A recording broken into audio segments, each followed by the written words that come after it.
जय माँ। तो मित्रों, आज हम आपको इस वीडियो में बताने वाले हैं कि चतुर्थी के दिन चंद्रमा के दर्शन के लिए क्यों निषेध किया जाता है। तो इसके पीछे कथा यह है, एक बार कैलाश मंदिर में जगत जननी पार्वती के साथ भगवान शंकर बैठे हुए थे। सभी देवी देवता अपने अपने आसन में विराजित थे। भगवान ब्रह्मा बैठे हुए थे, विष्णु अपने शेष सैया में बैठे हुए थे। ऐसे में भगवान शंकर और माता पार्वती के लिए देवर्षि नारद एक दिव्य फल लेके आए। उस फल को भगवान शंकर के हाथ में देते हुए उन्होंने कहा, यह फल आपके लिए है। तो भगवान शंकर उस समय पे यह दुविधा में पड़ गए कि ये फल किसको दिया जाए, ये दिव्य फल किसको दिया जाए। तो ऐसे में माता पार्वती कभी कहती हैं कि कुमार कार्तिकेय को, तो कभी कहती हैं गणेश जी को। जब निर्णय नहीं हो पाता है और दोनों बालक जिद करते हैं कि ये फल आधा नहीं, हमको पूर्ण फल चाहिए, तो ऐसे में भगवान शंकर ने सृष्टिकर्ता भगवान ब्रह्मा से कहा कि आप ही ये निर्णय कीजिए कि ये फल किसको दिया जाए। तो भगवान ब्रह्मा कहने लगे कि ऐसे तो पिता के हर वस्तु के ऊपर अपने उसका जो बड़ा संतान है, जो पहला संतान है, जो बड़ा अग्रज है, उसका पहला अधिकार होता है। तो ऐसे में भगवान ब्रह्मा के कहने पे वो फल कार्तिकेय को दे दिया गया। इस बात से भगवान विघ्न गणेश जी क्रोधित हो गए। किसके ऊपर?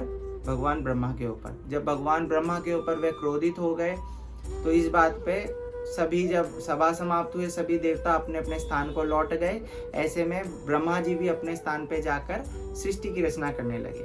जैसे ही सृष्टि की रचना करने लगे, सर्गों की रचना करते करते भगवान गणेश की कोप से वहां पर विघ्न उत्पन्न हो गया। तो ऐसे विघ्न उत्पन्न होने पर भगवान गणेश क्रोध में आकर भगवान ब्रह्मा जी को ऐसा विकराल रूप दिखाया, जिस रूप को देखकर भगवान ब्रह्मा डर से कांपने लगे। यह सारा दृश्य आकाश से चंद्रमा देख के हंसने लगे। और जैसे ही हंसने लगे तो चंद्रमा के साथ के जो उनके पार्षद है, चंद्रमा की जो 27 पत्नियां हैं, रोहिणी आदि 27 पत्नियां, वह भी खिलखिला के हंसने लगे। तो वह हंसी को देखकर भगवान गणेश उनकी तरफ देखकर बोलने और चंद्रमा को देखकर बोले, अरे मूर्ख, तू मेरे इस दशा में हंसने लगा? तो जा, तुझे अपने रूप का बड़ा घमंड है, तेरे को अपने रूप पे बहुत अहंकार है। उस अहंकार को मैं नाश कर देता हूँ कि तेरा मुख कोई भी देवी देवता दर्शन नहीं करेगा। इस श्राप से श्राप दिए और गणनायक वहां से चले गए। इस श्राप के कारण भगवान चंद्रमा के जो रंग है मलिन हो गया और तेज श्रीहीन हो गए। वह इस स्थान से उस स्थान को जाने लगे, भटकने लगे और जाते जाते देवराज इंद्र के पास पहुंचे। तो देव श्राप के कारण उनकी तरफ कोई दृष्टि नहीं उठा के देख रहा था। ऐसे में इंद्र देवता ने पूछा, ये दशा आपकी कैसे हुई? तब चंद्रमा ने सारा हाल कह सुनाया। वह सारे देवता मिलकर ब्रह्मा जी के पास गए और स्तुति करने लगे कि आप ही कोई ऐसा निवारण निकालिए जिसके कारण से ये शाप मेरा मुक्त हो। ऐसे में ब्रह्मा जी आदि सभी देवता गणेश जी का विग्रह बना के, मूर्ति बना के षोडशोपचार से भगवान का पूजन करने लगे, स्तुति करने लगे।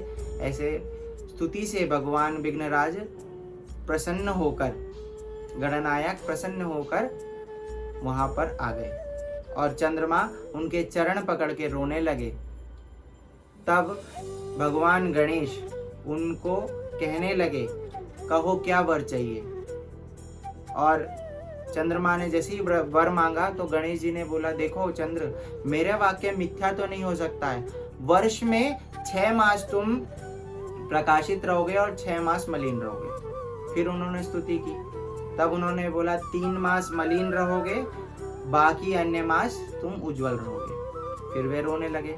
तो उन्होंने बोला, देखो श्राप तो खंडन नहीं हो सकता, परंतु तुम प्रत्येक मास में चतुर्थी की तिथि में, शुक्ल पक्ष की चतुर्थी तिथि के दिन तुम्हारा जो दर्शन करेगा वह पाप का भागी होगा। और खास करके भाद्र मास के शुक्ल पक्ष की चतुर्थी तिथि को जो चंद्र दर्शन करेगा वह पाप का भागी होगा।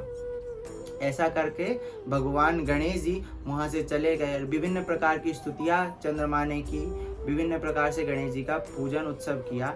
इसीलिए चतुर्थी के दिन गणेश जी के श्राप के कारण चंद्रमा का दर्शन नहीं किया जाता। ये कथा गणेश पुराण के अंदर वर्णन है। गणेश पुराण के अंदर इस कथा का सविस्तार आपको प्राप्त हो जाएगा। आज के लिए इतना ही। धन्यवाद। जय मां।